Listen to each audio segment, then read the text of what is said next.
आज जो हमारा नेक्स्ट टॉपिक है वो है आपको मैंने इससे पहले वाले वीडियोस में समझाया है कि मीन क्या होता है।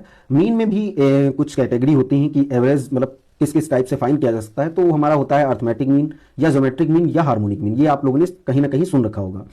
तो अर्थमेटिक मीन का फार्मूला कुछ इस प्रकार से होता है और ये क्या बेसिकली बताता है, ये बताता है ओवरऑल कितना हमारा एवरेज मतलब उस डेटा जो डेटा दे रखा है उसका ओवरऑल एवरेज क्या है।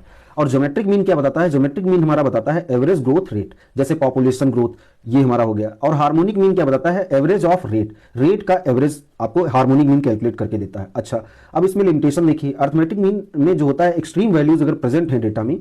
अब एक्सट्रीम वैल्यूज क्या होती है, तो ये समझने के लिए जो नेक्स्ट वीडियो आने वाला है वो एक्सट्रीम वैल्यूज पर ही रहेगा, तो उसको मैं वहां पर बहुत अच्छे से समझा दूंगा। बट यहां पर ऐसे मान लो कि ऐसा कोई डेटा सेट जिसमें जो वैल्यूज दे रखी हैं वो बहुत ज्यादा हाई या बहुत ज्यादा लो दे रखी हैं, तो वो उसको उस डेटा सेट को हम बोलेंगे एक्सट्रीम वैल्यूज उस डेटा में प्रेजेंट है। तो अगर जो एक्सट्रीम मतलब वैल्यूज अगर प्रेजेंट है उस डेटा में, तो वहां पर अर्थमेटिक मीन बहुत ज्यादा इफेक्ट करेगा। ज्योमेट्रिक मीन में क्या होगा, वहां पर थोड़ा कम इफेक्ट करेगा, और हार्मोनिक मीन ज्योमेट्रिक मीन से भी कम करेगा। तो ये हमारा कुछ ये इस तरह से हो गया। और इसको अगर जो बाद में आप एक एग्जांपल से समझते हैं, तो अर्थमेटिक मीन हमारा जो कैलकुलेट होता है वो मार्क्स या सैलरी या हाइट वेट या टेम्परेचर के लिए अर्थमेटिक मीन बहुत बेस्ट रहता है। और जो हमारा ज्योमेट्रिक मीन रहता है वो पॉपुलेशन ग्रोथ या परसेंटेज ग्रोथ या रिटर्न्स ऑफ इन्वेस्टमेंट या आप इंटरेस्ट रेट को कैलकुलेट करते हैं ज्योमेट्रिक मीन से। और इसमें भी एक लिमिटेशन होती है कि अगर बाद में डेटा सेट में जीरो वैल्यू प्रेजेंट है या निगेटिव वैल्यू प्रेजेंट है, तब फिर ज्योमेट्रिक मीन कैलकुलेट नहीं होता है उसके लिए, उस केस में।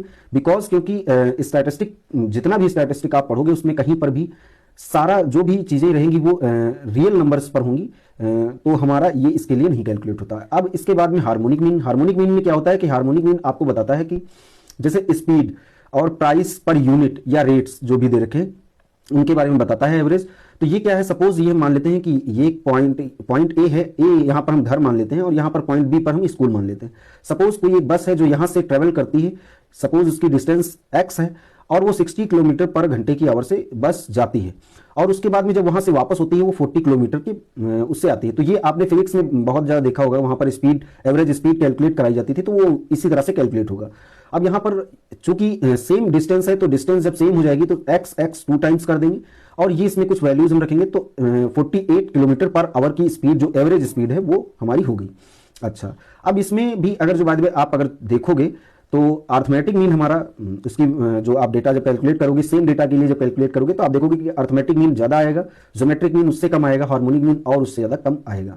और नेक्स्ट इसमें मैं जब कोई एक अलग से वीडियो बनाऊंगा तो उसमें मैं आपको समझाऊंगा कि इनमें भी और क्या क्या डिफरेंस होते हैं, क्योंकि वहां पर आपको मैं वेट्स के बारे में बताऊंगा, किसको कितना